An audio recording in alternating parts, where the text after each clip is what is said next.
ভারতের সিকিমে বিশাল আকৃতির ভূমিধসে তিস্তা বাঁধ জলবিদ্যুৎ কেন্দ্রটি ধসে পড়েছে।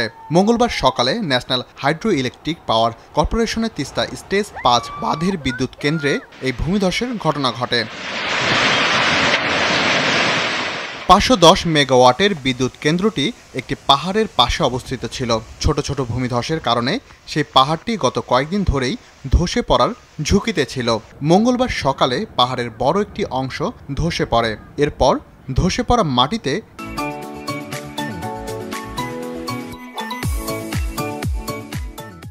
এটি চাপা পড়ে যায়।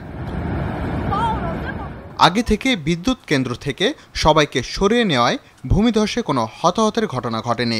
বিদ্যুৎ কেন্দ্রের পাশ থেকে ধারণ করা কয়েকটি ভিডিওতে দেখা গেছে পাহাড়ের চূড়ার একটি অংশ নড়ছে। এর কিছুক্ষণ পরই বিদ্যুৎ কেন্দ্রের উপর আছড়ে পড়ে পাহাড়ের বড় একটি অংশ। এদিকে কয়েকদিনের টানা বৃষ্টিতে ভয়াবহ বন্যা দেখা দিয়েছে ভারতের ত্রিপুরা রাজ্যে।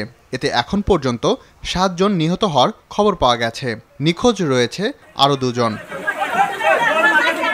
বন্যার কারণে ডুম্বুর জলবিদ্যুৎ প্রকল্পের বাঁধ খুলে দিয়েছে কর্তৃপক্ষ। এর ফলে হু হু করে পানি ঢুকছে বাংলাদেশে। ভারতীয় সংবাদ মাধ্যম এনডিটিভি জানায়, ত্রিপুরায় ৪টি নদীর পানি বিপদসীমার উপর দিয়ে প্রবাহিত হচ্ছে।